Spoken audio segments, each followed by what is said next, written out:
Hello, good afternoon. This is the news at 1 p.m. on NTA Lagos Channel 10. I am Nta Ch10. You can follow us on YouTube and Facebook at NTA Lagos Channel 10. Thanks for joining us. In line with the vision of the Inspector General of Police, Nta Ch10, and in compliance with his directive for the police command to end the era of impunity with a view to earning people's trust, the Commissioner of Police, Nta Ch10, has announced the dissolution of the command's special tactical squads. This was at a lecture organized to pass down new operational directives of the IGP to the personnel at the State Police Command in Lagos. Musa Toliat completes the reports. Commissioner of Police Nta Ch10 says the concerns of the IGP on high-handedness and violation of fundamental rights of citizens by the tactical command squads informed his directive to dissolve the squad and place its units under a manageable size. First of all, the IG talked much about supervision and discipline. Supervision of our personnel in ensuring that all the time they do the proper thing to ensure that we protect the human rights, the human dignity, and we police according to international best practices of policing across the country. The IG equally have announced and said we should equally lecture and amend the dissolution of tactical squad across the country because they are rampant. But he has given us the opportunity to retain 5 tactical squads at the command headquarters level and 3 tactical squads at the area command and divisional level, which have equally lectured our personnel on this, so that we can reduce area of friction and area of abuse of this tactical squad unit.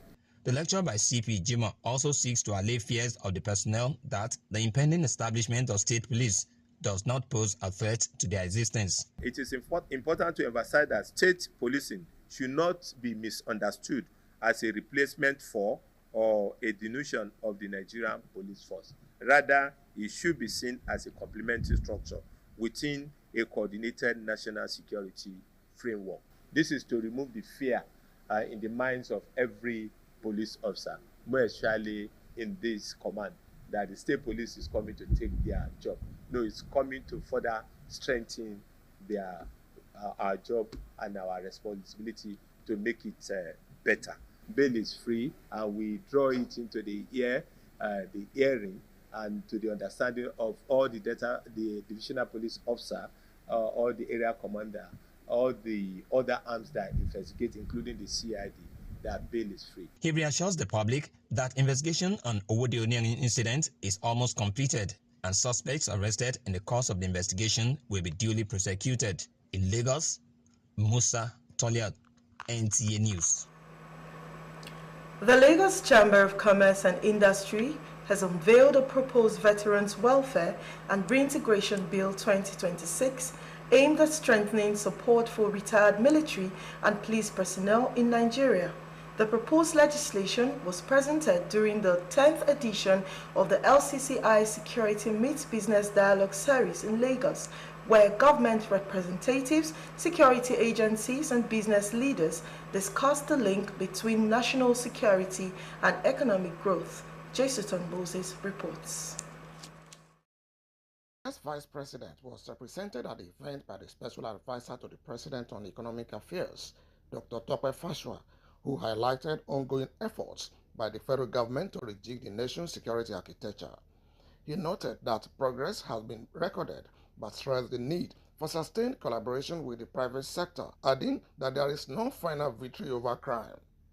Chairman of the occasion, Prince Julius Adeluji described security and business as two sides of the same coin and called for continuous dialogue between economic and security stakeholders. Perhaps the most significant development in our recent security discourse is Mr. President's clarion call to the National Assembly to consider a constitutional framework for state policing. For too long, we have operated a centralized policing model in a decentralized federal reality.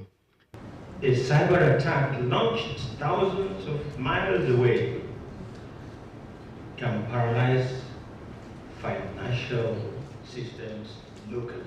The President, Lagos Chamber of Commerce and Industry, Leye Kupoli, and the representatives of security agencies, including the Chief of Defense Staff, represented by Major General Oluwafemi Williams, also reaffirmed their commitment to providing a secure environment for businesses to thrive. Great confidence between us and them. We've shared ideas. Some of those ideas have been implemented. I think there was a time they came here and they themselves has a lengthy list of ideas that have emanated from here and the armed forces have used for the benefit of businesses, for the benefit of security in Nigeria. Joint operations across land, maritime, and air domain have been intensified with collaboration with sister services and other security agencies has deepened. Community policing initiatives. The adoption of community policing models seek to build trust between the law enforcement and the populace. A key highlight of the event was the unveiling of the LCCI Veteran Welfare and Reintegration Bill 2026, presented by the Chamber's Director General, Chinyere Almona, which proposes structured support for military and police veterans through improved healthcare, housing, employment opportunities, and educational support for their dependents. In Lagos, J. Sutton, Moses, NTA News. Every Nigerian citizen aged 18 and above is eligible to exercise their civic rights in the 2027 general elections, but must possess a permanent voter's card (PVC) to do so. The Resident Electoral Commissioner, Lagos State, Professor Ayobami Salami, made this known during a sensitization campaign held across various markets and stalls in the Yaba axis of Lagos. S.A. Onwamaka reports.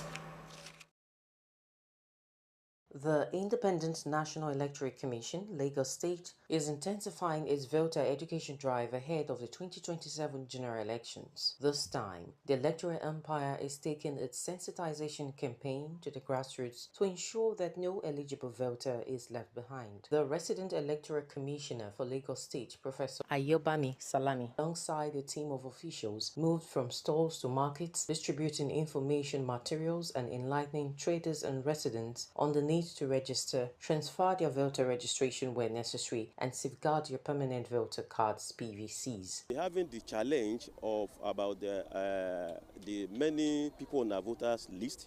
Some are dead, and the commission has come out with a new timetable to ensure that we clean up this voters register, and therefore everybody, even those who have registered before, they need to come and validate their registration, so that we'll be sure that when we say this is the number of voters we have on our list, be sure that that list is genuine. Professor Salami urged eligible voters who are yet to register to take advantage of the continuous voter registration exercise. He noted that active participation in the electoral process is key to strengthening Nigeria's democracy.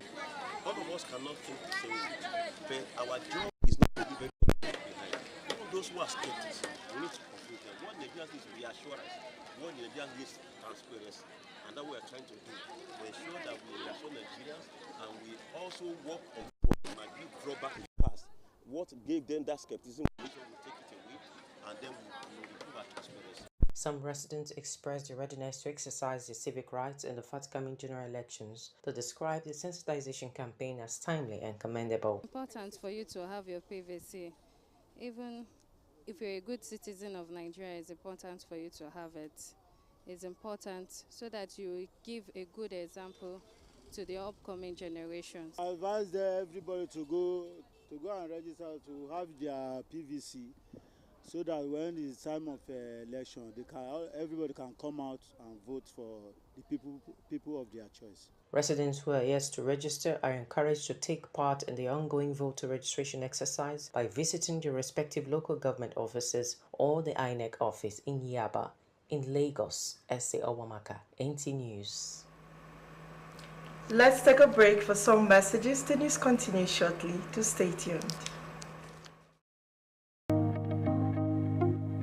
Hi everyone, this is Ida Emmanuel Chibike, and we are right here in Great John Bosco Nigeria Limited. It's located in 48 Tedusho Road, right here in Suliri, Lagos. Are you an interior designer, an architect, a builder, and you actually looking for a place to get your furnitures and also quality fabrics like curtains for your homes? Great John Bosco is actually one of the best places to get that. We are situated here in Lagos, Nigeria, right here in Tedusho, and we have branches in Abuja and also on the island, that's Lekki Phase 1. We have from the ranges of Turkish fabrics, American fabrics, Italian fabrics, and what have you. We have them in different categories and in different collections. You can also check us online. We are active online on our social media handles. Our Instagram handle is actually Great John Bosco, and also on Facebook at Great John Bosco. This is Great John Bosco Nigeria Limited, your one-stop shop for all interior needs. Don't hesitate to come by our store here in Todosho, which is the main head office, to see quality designs and fabrics for your need.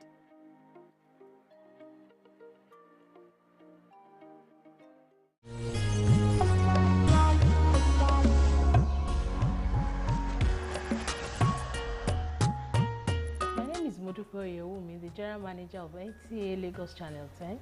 We are the station for excellence. We give you quality programs and news. Looking for updates in the entertainment industry in and around this year for you. Tasty for history and cultural content, Ajogunba is a must-watch. Stay informed for current affairs and update that matters.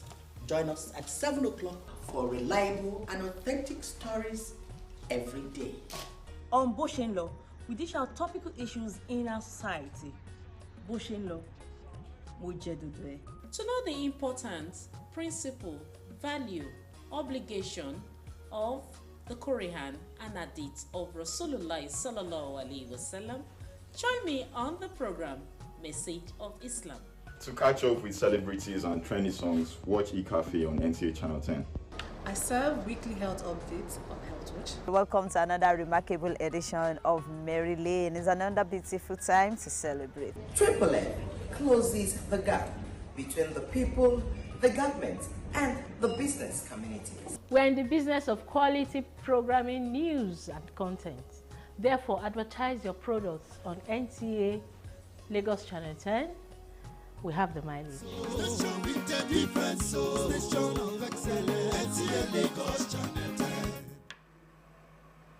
Welcome back. Thanks for staying tuned. Now to foreign news.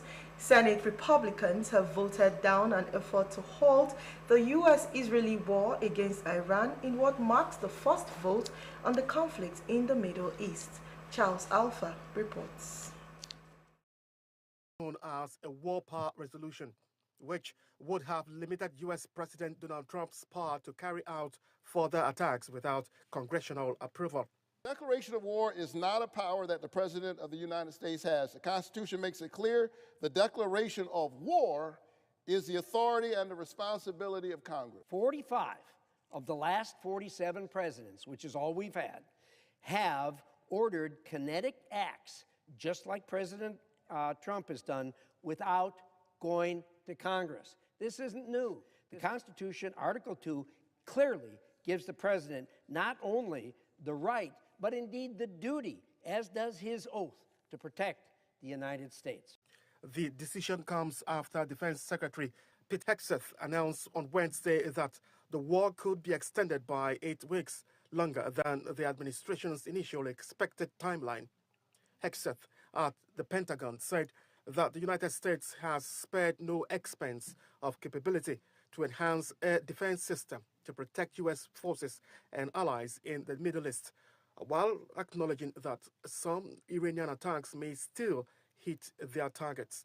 Aerial attacks continued for a 6th day, with Iran launching missiles at Israel early on Thursday after a U.S. submarine torpedoed an Iranian warship, which sunk in international waters off Sri Lanka's coast. Shortly after, the Israeli military announced it began new strikes against Hezbollah in Beirut's suburb in Lebanon. Charles Alpha, NTA News. Sympathize. On a sad note, the body of A sports broadcaster and analyst, late Muhammad Oyeni Oyeleke, popularly known as Nta Oyeleke, has been buried according to Islamic rites at the Muslim burial ground Offa, headquarters of Offa local government area of Kwara State.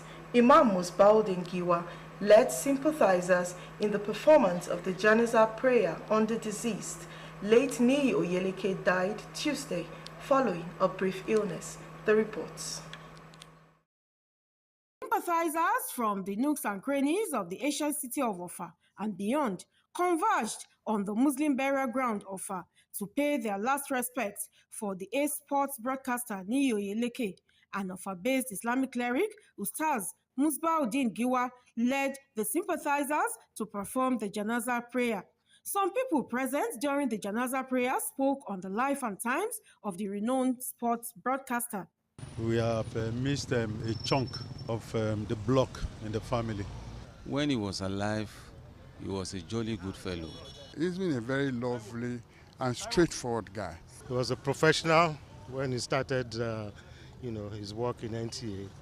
And, we're very proud of the little he did there.